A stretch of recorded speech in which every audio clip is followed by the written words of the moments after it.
Alright guys, welcome to a YouTube show that I have not yet named, but my name is Curtis, and I host a podcast called the Racecar Podcast. I also co-host a podcast with my friend Bernie, and we call it the 107% F1 Show, and Bernie is graciously allowing me to post this video on his YouTube channel. So, on my podcast, the Racecar Podcast, it's exactly what it sounds like. I just talk about race cars. Usually something older. I'm a big fan of stuff from the 80s and 90s, so there's a lot of that. And one of the cars that I talked about, in fact, the car that I'm going to be talking about today, is the 1989 Audi 90 GTO. It's one of my favorites. I think it's a really cool car. It's a car that I'm familiar with. So what I'm going to do here is I'm going to race the car, and, you know, it's going to be against... the AI, so it probably won't be the best racing you've ever seen. And by the way, I'm a terrible sim racer. This is the first time I've sat down, set up my wheel and whatnot in probably about 2 months. So I don't plan to wow any of you guys with my actual driving. As you can see, I've also given myself a light rein, which because I'm driving an all-wheel drive Audi, so I figured I'd give myself just a little bit of an edge in that way. So let's get the race started, and we'll start talking about the Audi 90 GTO, because that's one of my favorite race cars. I think it's really cool. So, the only reason that this car even exists is because of the death of Group B Rally. So, Audi really, I guess, was kind of one of the things that contributed to the death of Group B Rally, indirectly. They were the first ones to come out with an all-wheel drive car and enter it into the races. There was no rule against it, but at the time, everybody kind of thought that there was really no point in all-wheel drive systems on cars. It was something for trucks, especially not for race cars. So Audi had come up with this car, the Quattro. They entered it into a rally as what they called a zero car. Zero car would go out ahead of everybody and would run the stage, basically to let people know that competitors were coming through and to clear the course. And in doing this, in the first rally, right into the back of them, doing that in their first race, the car finished, well clear of everybody else. So Audi already knew that the car was going to be a big deal. But, so the car that you think of when you think of Group B Rally is probably the Audi S1 Quattro. With big wing on the back, it's all angular and all that stuff. Really, really cool car. Powered by a 2.2 liter inline 5 with full-time Quattro all-wheel drive. The weird thing about the Quattro system, if you've ever looked under the hood of an Audi, it puts the engine way out in front of the front axle. And Audi feels that this is worth the trade-off, because it puts the transmission right over the top of the axle, and it puts a torsion and center differential in between.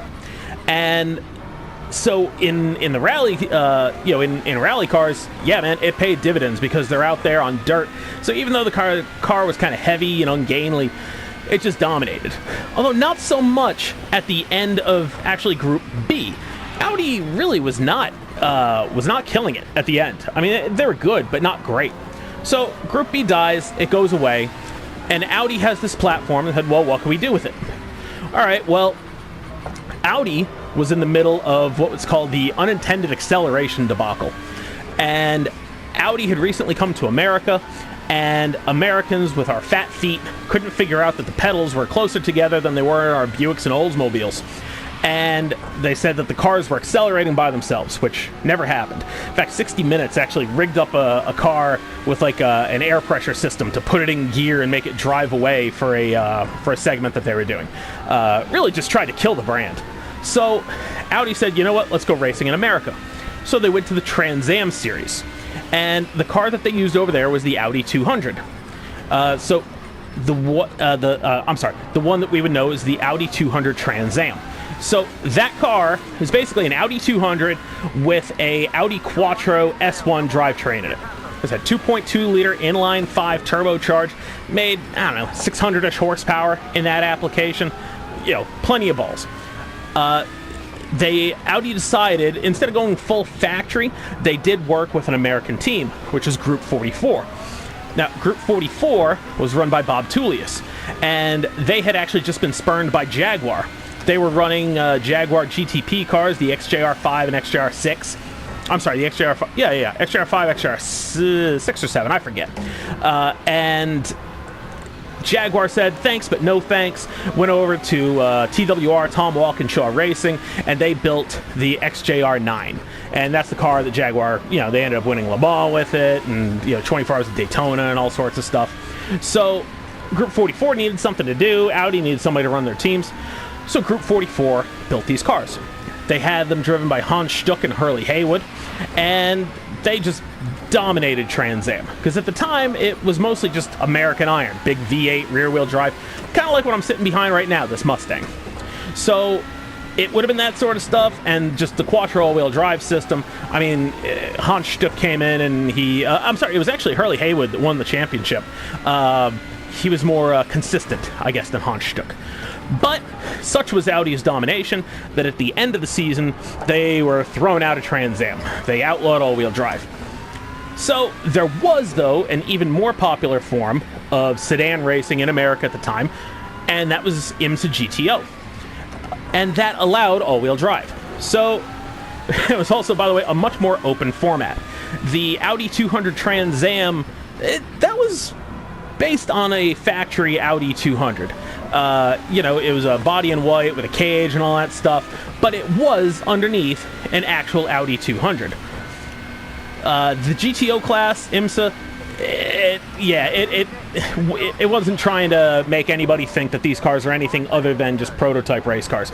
The only thing that this car actually shared with its road-going counterpart was its roof.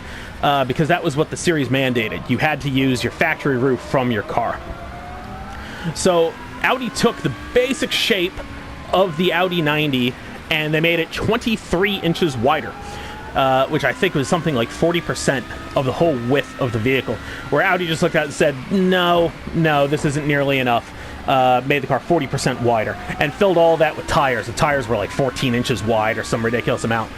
By that time, the engine was making something like 730, 740 horsepower. And actually, a cool thing that I found out about the engine, usually the way engines are built, the head is bolted to the block, and then everything underneath is bolted to the block from underneath. Not in this one. It actually had studs that ran all the way through the heads, through the block, and into the crankcase. So everything was kind of sandwiched together as one, which I guess they kind of needed for the massive amount of boost that they were going to be running on the car. So this time, though, Group 44 was not involved. GTO was going to be a full factory effort from Audi Sport. So yeah, I feel a little bit bad for Group 44, where they got kicked to the curb by Jaguar. Ooh, a little loose. Got kicked to the curb by Jaguar, then 1 year later they get kicked to the curb by Audi. So Audi comes in, and the only real competition that they had was actually this car right up here in front of us. If you can see the red, white, and blue Nissan up there, that's going to be Cunningham Racing, and they're a full Nissan factory effort, and they're running Nissan 300 ZXs. And in fact, they're working closely with Electromotive, who was running Nissan's GTP program at the time. And so the engine in that car was very similar to the world-beating Nissan GTP's ZX Turbo. That's going to have to be a subject of this show later on. I'm actually reading a book about it right now. Was it Engineering a Champion, I think it's called. Really, really, really cool book.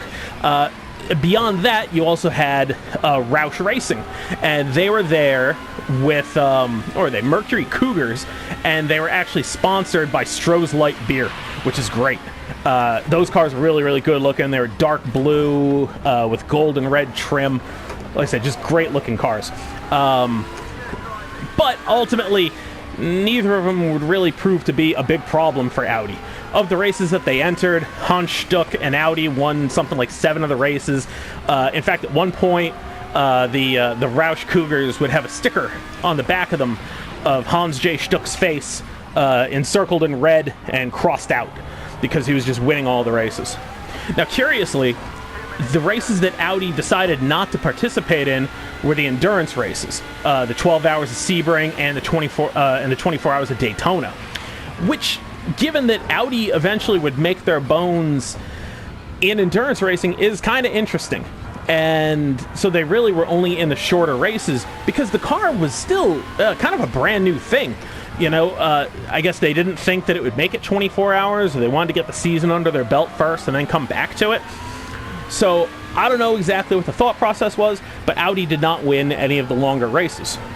And because they didn't compete in any of the longer races, they didn't actually win the championship, the Constructors' Championship that season. I believe it would actually be one of the Roush Cougars that would go on to win the championship that year. I could be wrong. Might have been one of the Cunningham Nissans. I'll have to check that.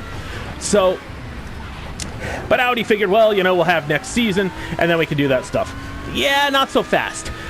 So, at the end of the season, it happened again.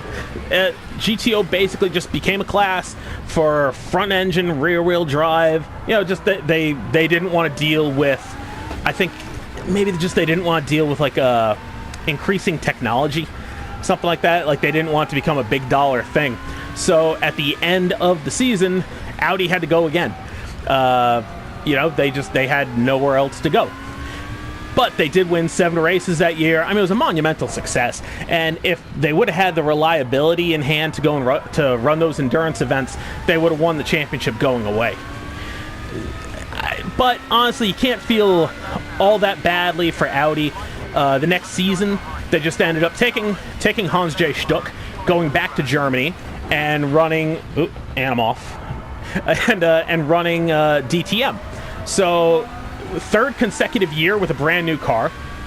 This one had been the Audi V8 Dtm. And they would have been competing against E30 BMWs, Mercedes 190s. The V8 was a much bigger car. But with the Quattro all-wheel drive system, first year over there, who was your champion? That was Hans J. Stuck.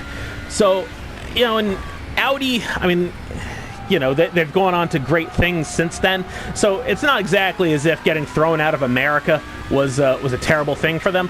It would have been really cool if they would have gotten to hang around. It would have been cool to see what they could have done with another year of development. Because, the Cunningham 300Zs, they would hang around and they would keep developing those cars, and those cars ran really, really good after that.